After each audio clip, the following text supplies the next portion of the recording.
The member for Tangley. Thank you, Mr. Speaker. My question is to the Minister for Home Affairs. What progress has the Albanese Labour government made in the Home Affairs portfolio in its first 6 months? Thank you. I give the call to the Minister for Home Affairs and Cybersecurity. Thank you, Speaker, and I thank the member for his question. Speaker, the final act of the previous government was their decision on the 21st of May to sabotage protocols that protect Operation Sovereign Borders for their own political gain.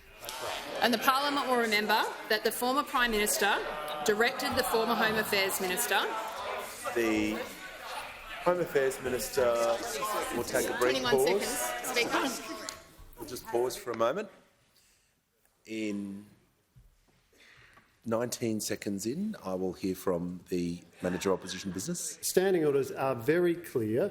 Imputations of improper motives to a member are highly disorderly. And within seconds, that's what this minister has done. She's got a bad record of pointing the finger at others, Resume your seat. but she needs to comply.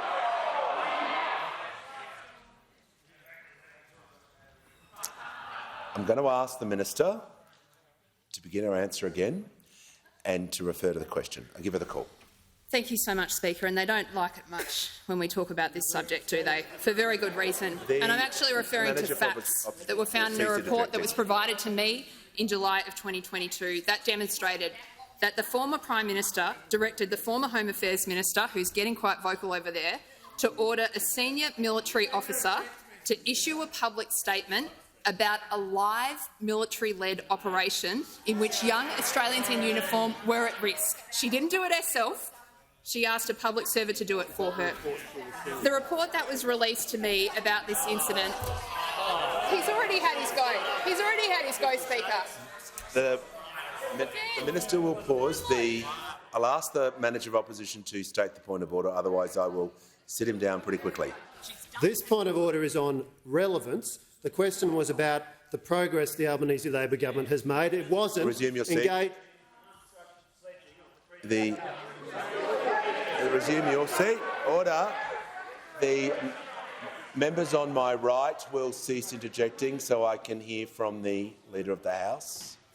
Mr Speaker, to the point of order, as the Minister's been making clear, in those first 6 months there was a report that she received, which she is now describing. The member for McPherson will cease interjecting.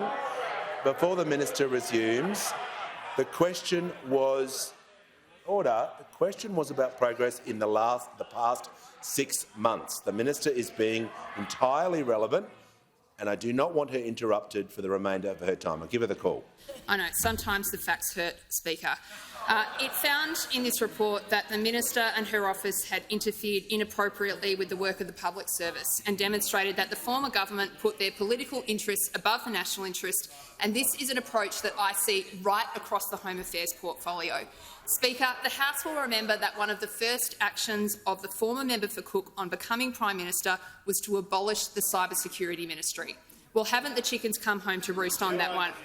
Australia has just experienced its two worst ever cyber attacks within 3 weeks of one another. Members on my left will the Australian government, in the last 6 months— The member for Moncrieff is warned. The Minister will continue and be heard in silence. There is no question that in the last 6 months the new Australian government— is warned. There is no question that in the last 6 months the new Australian government has done more to protect the cybersecurity of Australians than the previous government did in the whole preceding 6 years. Now, Speaker, this has included creating— The member for Wannon is warned. The Minister will be heard in silence. Give her the call. It's not a history I'd be proud of either. This has included creating an incident response function which did not exist before we came to office. It's involved fixing privacy laws and the rollout of a new model of policing which will see the Australian government hack for hackers.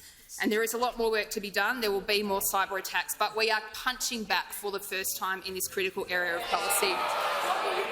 Speaker, on immigration, when we arrived in office there were 1 million unprocessed visas sitting in the system, no plan to process them in the middle of the biggest labour shortage we have had in 70 years. And I want to pay credit to the Minister for Immigration for the work he has done. Now, I could go on, Speaker. citizenship laws that left a legal and constitutional mess, an immigration policy framework totally failing to meet the nation's needs, an immigration system being exploited by criminals. For every rock I look under, there is a legal and policy mess created by the former government, and we are cleaning it up.